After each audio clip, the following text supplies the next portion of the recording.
Well, why don't we go ahead? The recording has begun. Time is 6:32. Pursuant to Governor Baker's March 12th, 2020 order suspending certain provisions of the open meeting law and Governor Healy's March 29th, 2023 revised order extending remote participation by all members in a public body, this meeting of the Great Barrington Affordable Housing Trust will be conducted by remote participation to the greatest extent possible. Specific information for remote participation and by members of the public or parties with the right or requirement to attend this meeting can be found on the town's website. Specific instructions are at the top of this agenda to log in.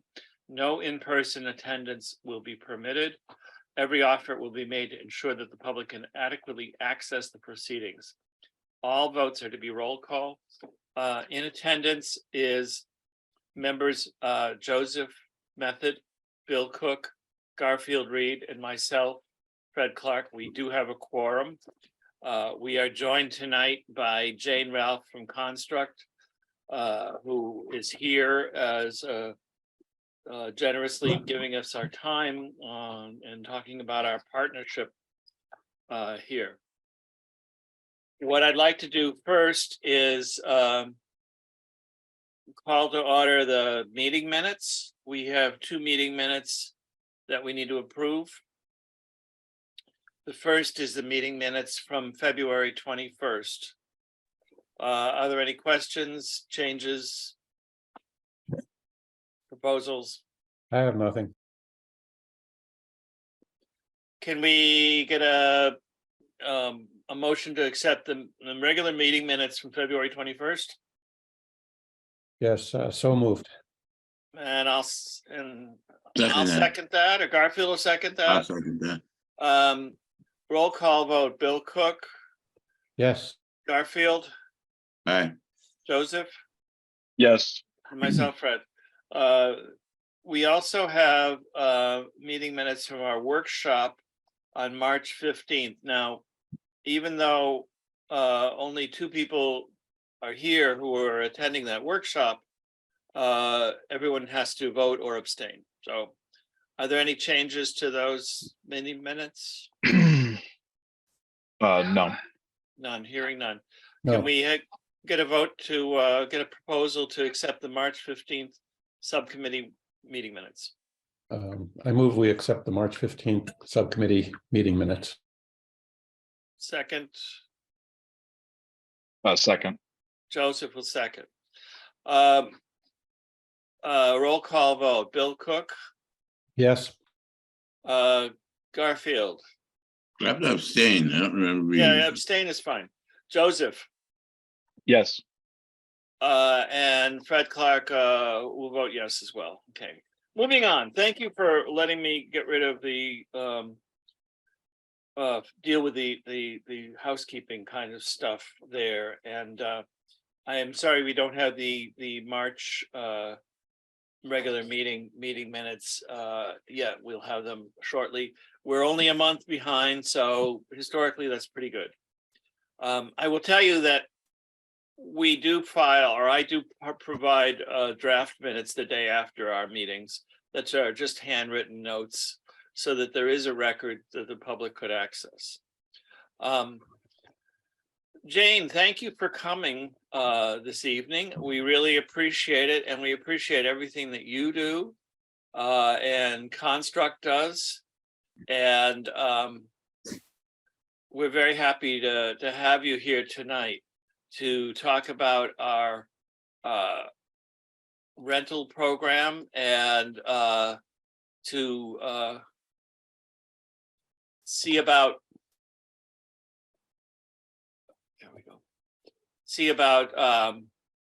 renewing our partnership for another year, I guess it would be. I've shared my screen for the proposal request. Jane, you have the floor. Could you tell us a little bit about the program and why it's so important and how we can go forward? Sure. Thanks, Fred. It's good to be back with all of you. I feel like it's been a really long time.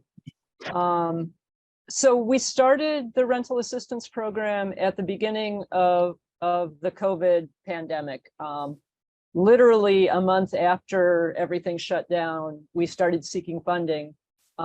We were fully supportive of the eviction moratorium that the state created, but we also knew that in South Berkshire, the landlords, we don't have a lot of landlords that are getting rich off of their housing. We have a lot of landlords that really count on that income to pay their own mortgages, to keep their own households stable, and that there are a number of landlords that have kept rents artificially low. And we wanted to be able to support both the landlords and tenants in the process. And so very quickly, Great Barrington and Lenox helped us do that. We started getting rental assistance out in the beginning of May. And in that first, I want to say, might not have been a year, I think it was 18 months, we provided, with your help, over $220,000 in rental assistance across the South Berkshires. I don't have the total for Great Barrington in mind for that year, but I can tell you in 2022, we have provided $117,000 across the South Berkshires with 86 assists, and 56,000 of that was to Great Barrington residents, and we did 42 assists. The average assist was about $1,000.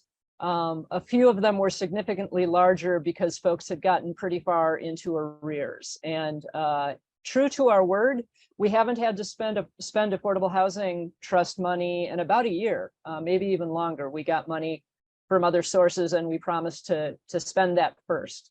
But now Great Barrington renters really need your help, and so this 50,000 will put us pretty far into the next year to be able to help the folks that need it. We always consider ourselves the source of last resort for folks who can't get RAFT, for folks who struggle to get assistance anywhere else and are income eligible, which means they're at or below 100% of very immediate income. And all of the funds go to Great Barrington residents. I'll stop yammering and find out if you've got any questions or if there's anything specifically that you'd like to know. Well, I just like to say a couple things. One, I'm so impressed. I've been so impressed with this program. You have a couple of incredible people, including Courtney, who does a great job with people. And yeah. I will tell you that as long as I've been involved with this program, I've been so impressed with how efficient it is in using the funds, how much the impact has been leveraged way beyond what you might expect with the funds that are there, and the need is still there. And absolutely, the other part about this, I think that you can confirm, is that many of the sources that came about during the pandemic have dried up or have finished up, but the need is still there. You can just see the number of shuttered restaurants and people, we're still having issues there. So I'm happy to support this. I wholeheartedly advocate for this extension for another year. My battery almost ran out. I did hear everything you said, but I had to get my computer plugged in. So I have the grant request. I assume you can see this. I Yes. shared the screen. Thank you for filling this out. This helps us to understand the program and to, document what it is that we're actually supporting. So for those members of the committee, I had started to make a template, which is a really lame attempt, but we're in beta testing of the template, and Jane and CDC are the first folks who actually tried it, and we'll go back and we'll retune it a little bit, but it was an attempt to have a standardized application form. So does anybody have any questions? I guess I have two questions. One is, so we can just take them one at a time. One is why 50,000, why not more? It was based in part on the amount that we used in Great Barrington last year, the 56,000. We have a little bit of money left to spend from the CPA funding, and we want to spend that first. I don't remember exactly how much. So it seemed like a good amount. I may be wrong and I may come back, but it seemed like a significant chunk. As Fred said, one of the things that is great about this program, the Affordable Housing Trust support, is it makes it easier for us to go to other towns and say, will you support your residents in the same way? And 50,000 is a lot of money, but it doesn't feel completely overwhelming when we tell them what the need is. Okay.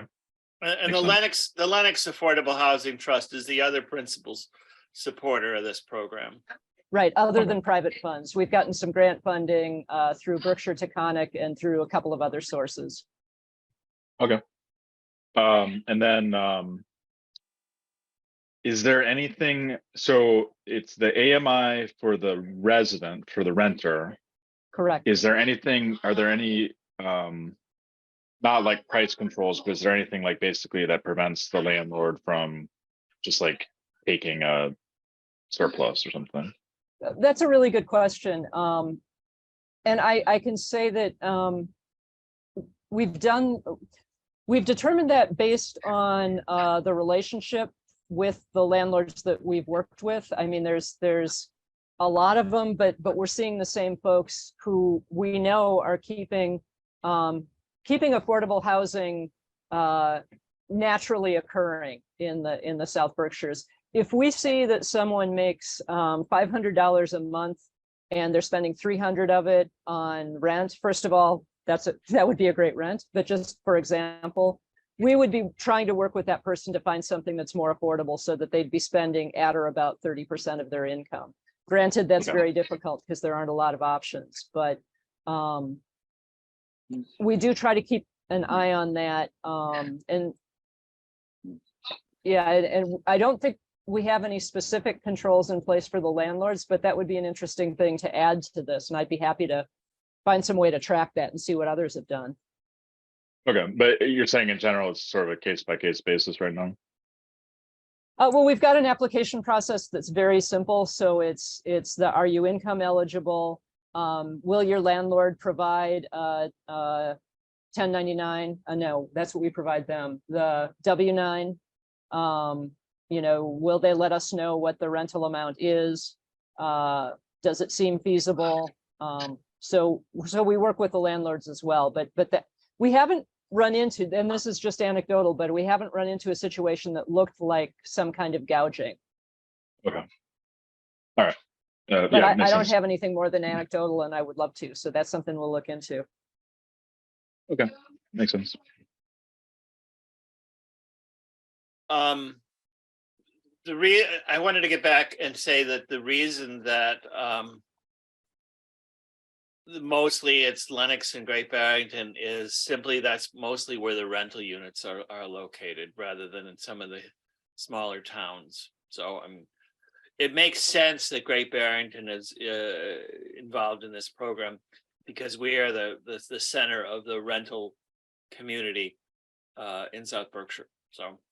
And you've got a mechanism for doing it between the CPA and the Affordable Housing Trust. Lee also has a number of folks. That's the next largest number of renters that we have that we support, but they don't really, they've just passed their CPA. So they may eventually have funds that they could put toward this, but they haven't really had a mechanism to do it yet. We can talk about this for a long time, and I'm happy to entertain any questions or comments. But we do have a proposal on the table. We're really meeting to refund this for another $50,000 going forward. And so that really is the agenda item. And I know Jane has a conflict tonight, and she's been generous in making time for us. I have one question, Fred. Sure. It may just be in way of clarifying, but what we're actually voting to do tonight would be to set aside this money rather than give a direct donation to Construct. Is that correct? That's how we did it in the past? It would be You a are correct. reimbursement, You are correct. Yeah, This becomes an encumbrance that the money stays on the books in Great Barrington. We move it to the encumbered category, and quarterly, Jane has traditionally, well, sometimes semi-annually, sometimes quarterly, depending upon how much activity there is, submits an invoice, so-called, and a report, and Chris Rembold provides a check. That invoice is available for any members to look at if you desire to, and I'd be happy to share it. We haven't had one since October or September. But yes, you're basically correct that the money is put aside until spent. Okay, that's great. Thanks. I move that we assign the $50,000 to Construct for rental assistance. I'll second. Any further discussion? Hearing none. This is a roll call vote. The proposal is to fund the program for $50,000 through Construct for rental assistance. So all votes are roll call. Bill Cook, vote. Yes. Aye. Garfield, Aye. Joseph Method, Aye. and myself, Fred Clark, aye. Thank you, Jane, very much, and thank you for all the good work that you do. absolutely. Thank you. Good to see you And all. thank your team too, because it's not, I know you're the front, the face of it that we see all the time, but I know you've got some fabulous people working over there. Absolutely, absolutely. And adding Kate as a housing navigator has really helped. It's really helped folks make those connections. And, we'd like to continue to work with you on affordable housing, and we would like to, set up some time to talk about new proposals. I know you've got your hands full with your New Marlboro project and your Windflower project, but there's always the next one that we have to work on. Absolutely. We because, really are interested in creating a pipeline so that we can continue to move things forward. Yep, and if we can get involved in any way, even if it's your short-term stuff or your emergency stuff or whatnot, let us know. And That would be great. That would be great. Even if it ended up being a loan, that might help us be able to get a foot in the door sometime. yeah, I think that we're going to be able to do that. So please keep us in mind for that. I think that well, I'll stop. We can talk there. more. Yeah. Good night. Thank you. All right. Good night. Thanks a lot. Thank you. Good night. We don't on the agenda. So thank you very much for that participation. I think that's a great program, as you probably guessed. News and announcements. Governor Healy has signed a new bill extending remote participation until March of 2025. Basically, she has said that we can continue to meet on Zoom for 2 more years. The bill actually said you can go back to having in-person meetings, hybrid meetings, or Zoom meetings. And I believe it's the will of this committee to continue to meet on Zoom. We could switch to hybrid should you desire to see us all in person.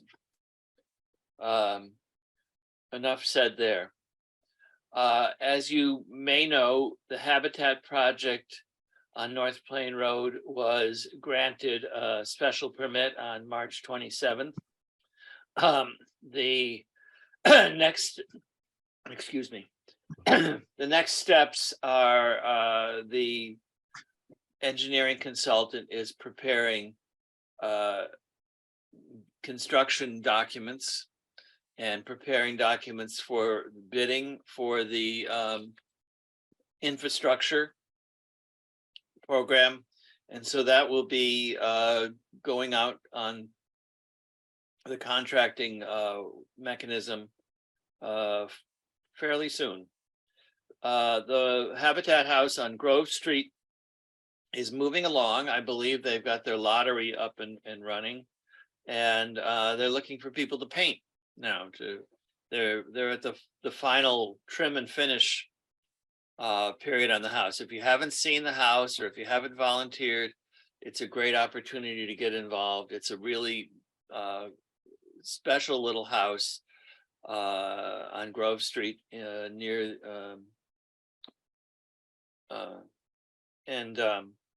it's right next to a park on a dead-end street. It's going to make a really nice house for some folks. It was in more severe condition than I think a lot of us understood. There were some structural issues that have been addressed. Fred, Yes, you know what the web address is for the lottery? I can find out and send it to you. Thank you.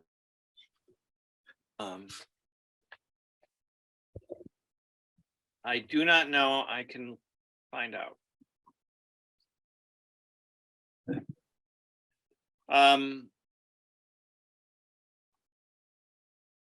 We would try to set up a meeting last week. Ananda would like to meet with Chris Rembold on a Zoom call to confirm the ADU language and make sure that we're in compliance with the town and the planning zoning issues. And unfortunately, due to scheduling, we hadn't. So that's going to be scheduled again, another workshop. As you know, we will post that meeting because of the open meeting law. So Bill and Joseph, I know you're both involved with that. Yeah.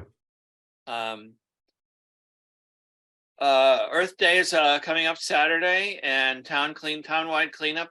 I'm going to get involved. There's a good way to do it on Saturday. The town meeting is coming up in 2 weeks, and I unfortunately am going to be away. So Bill will be there to answer any questions about any items that might come up having to do with the Affordable Housing Trust. I doubt that there will be any, but you never know. Town election too, coming up. May is the time that we do our annual reorganization. So on the next meeting, we will have a discussion about our reorganization.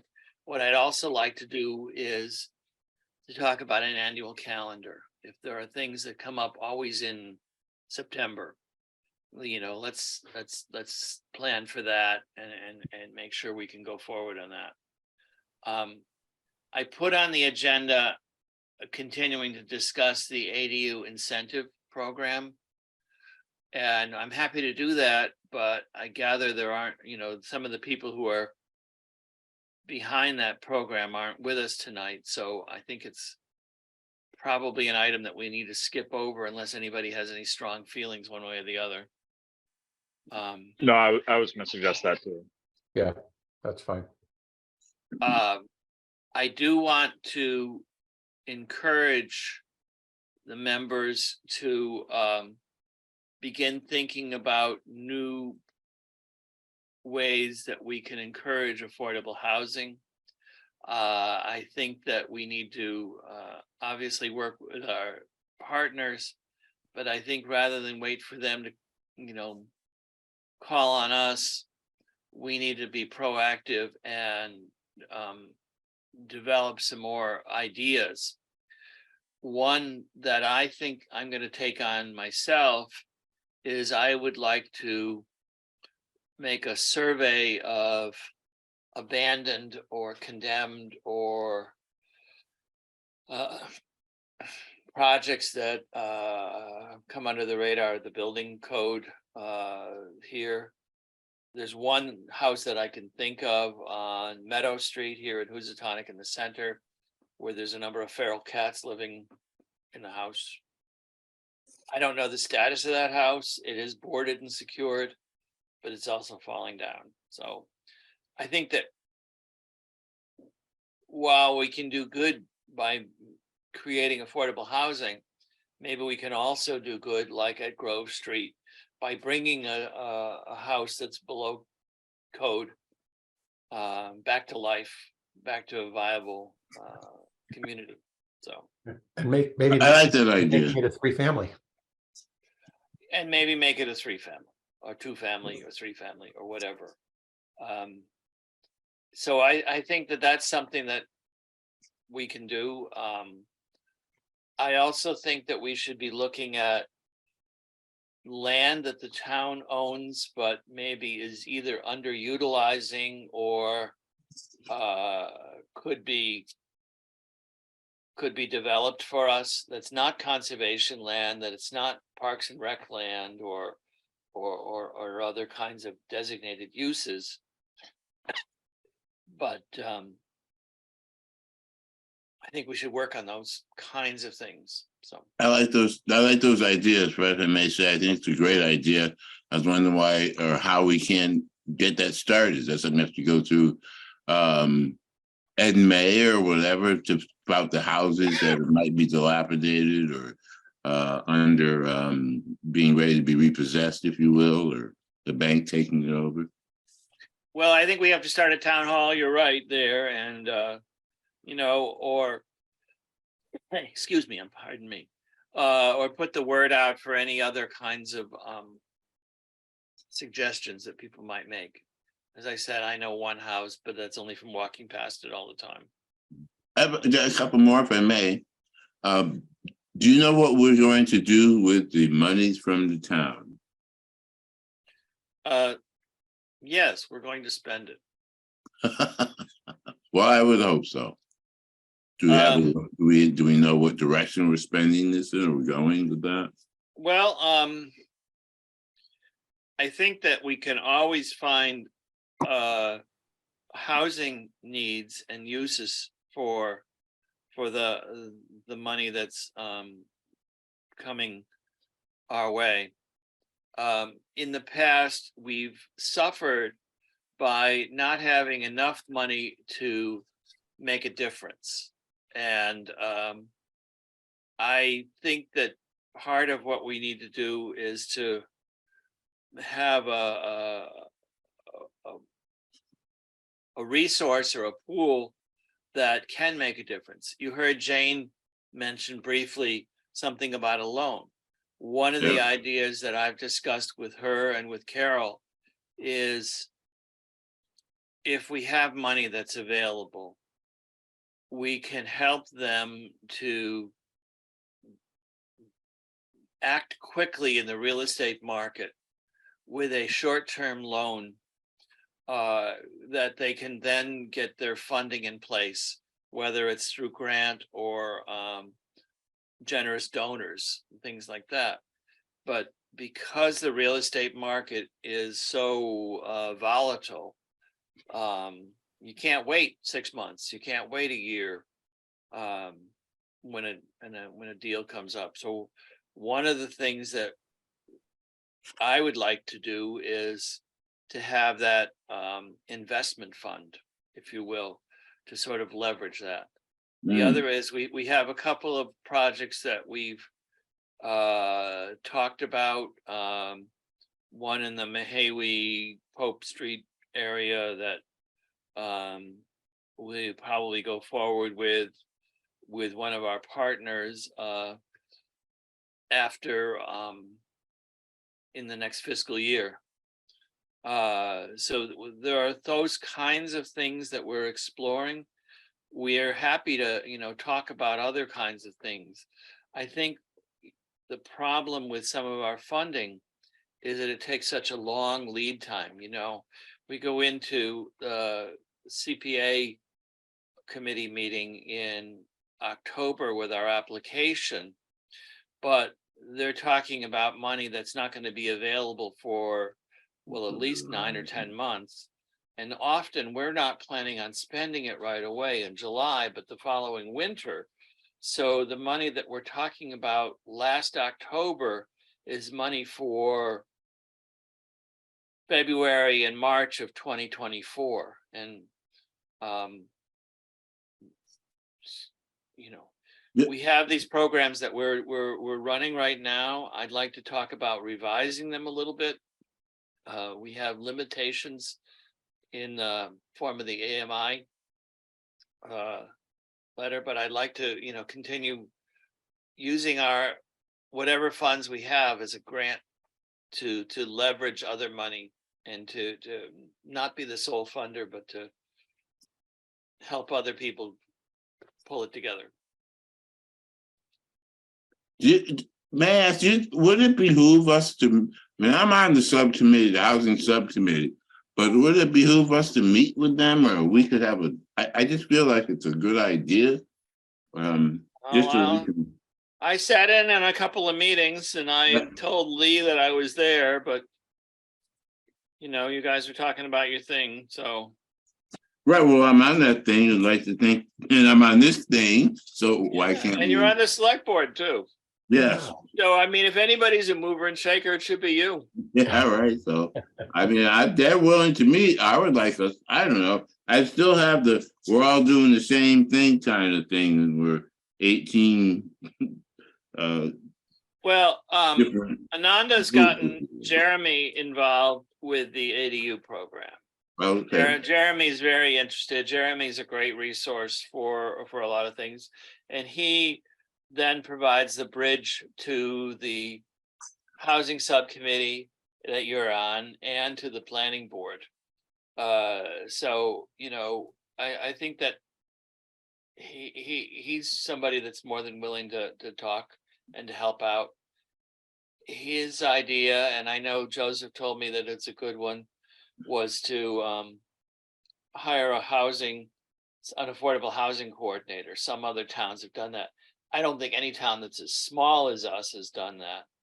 And I don't imagine we could be able to do that, but we're still trying to figure that out. What I want to do is to be able to make the link between either the marijuana money or the short-term rental money.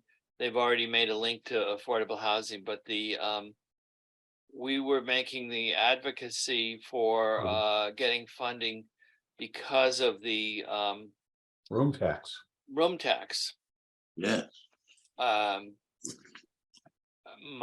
argument was that the increase in the rentals and the rooms rents has adversely affected affordable housing, and the income that comes from the room tax should in part be used to mitigate the impact on affordable housing.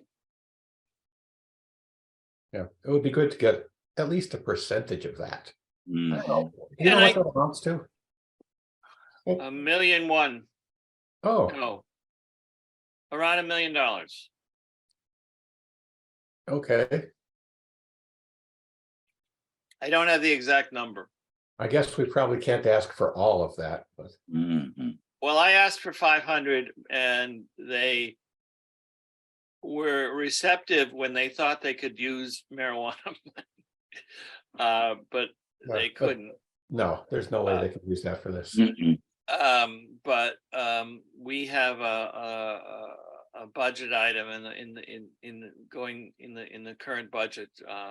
So The problem with that money that's not CPA money in terms of buying property, we can only buy property without going through 30B by using only CPA funds.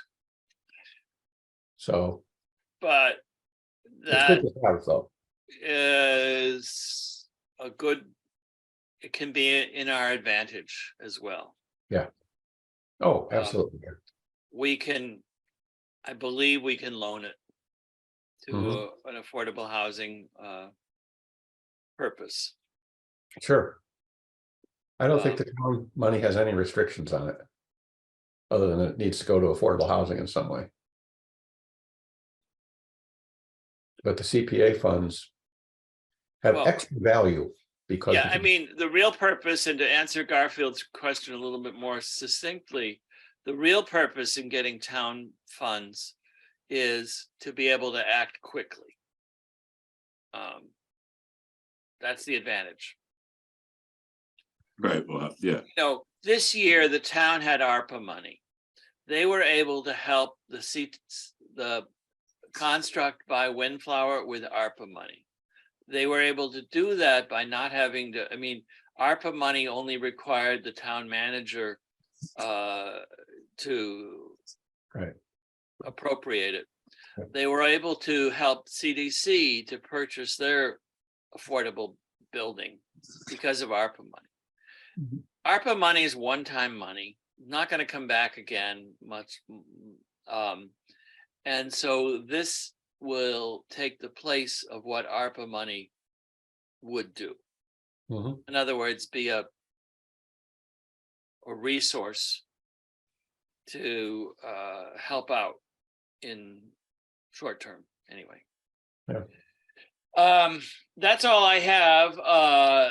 I am going to be away the first couple of weeks in May, but probably still have access to email if you need me. The next meeting is scheduled for May 16th, the third Tuesday at 6:30 p.m. Does anyone else, any of the other trustees have any comments? I just want to know, yeah, I actually have a question here. How much are we invested or how much are we going to put even our energies into ADUs? I just have a funny feeling about ADUs that they won't be a smash hit. Yeah. Can't answer your question. We can save it for next time. Well, we know how much energies we want to put into it, don't we? Or maybe how much money we might want, or we can consider it next meeting, but I have a funny feeling about it. And not a great feeling, I guess. Yeah. I might have that same feeling, but that's okay. We can still explore it. Right. Well, yes. But and how much energy we should put on it. That was the other thing, besides Okay. money, how much, and well, I guess we should put in the energy to explore it completely, I guess, but Yeah. I don't know. Yes, I think that subcommittee will try and meet again between now and then, or at least Ananda and Chris, and you're going to meet with them too, Fred? That's I all. will host the Zoom if I'm available. I mean, I Okay. asked you to host the Zoom last time because I wasn't available, Mhm. but I'd be happy to. I mean, my intention is to sit in and listen and not really participate in Okay. the discussion. So we'll Take have a little notes. more information next time. Okay. Okay, I see we have Amy Turnbull has raised her hand.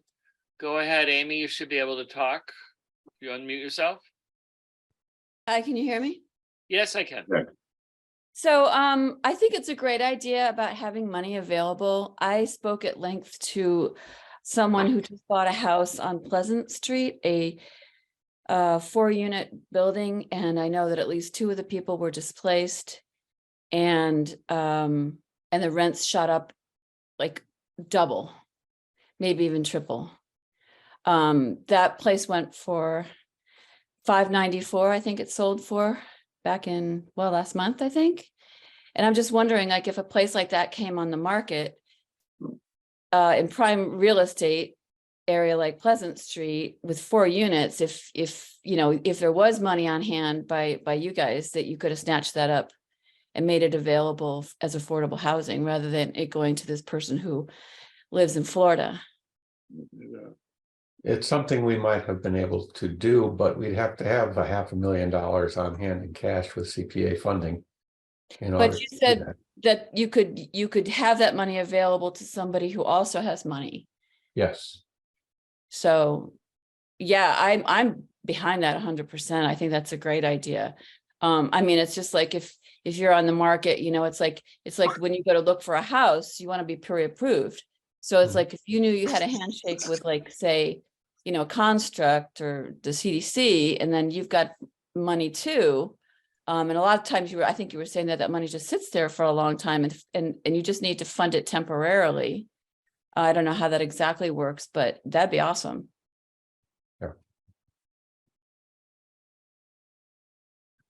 Okay. So, and the other thing, of course, is that, you know, I agree that ADUs are expensive. So the whole subcommittee for ADUs, I'm behind that portion of it that is all about tiny house utilities. So I think that could have some far-reaching thing, and it continues to not even be addressed in the language. So that would be my ask, that the language, even though Ananda says it says ADUs, and ADUs in the bylaws are inclusive of tiny houses, I think you're doing yourself a disfavor by not specifically listing out that they're for tiny house utilities, which Yeah, are I way cheaper. It's way cheaper to put in a tiny house. that makes sense to me. That's all I have to say. Thank you. Is anyone else? Anyone else? Media time? Hearing none. Without objection, the meeting, Citizen speak, do we do that? citizen speak, we asked. That was Amy Turnbull was our citizen Okay. speak. And we did media time, we did trustee time, we did anybody else who's here wants to talk time. I'm here all night if you want to talk. I don't care. All right, great. But you know, I got dishes to do too, so. All right. All right. Good night, everybody. Thank you. Thanks, Fred. Good night.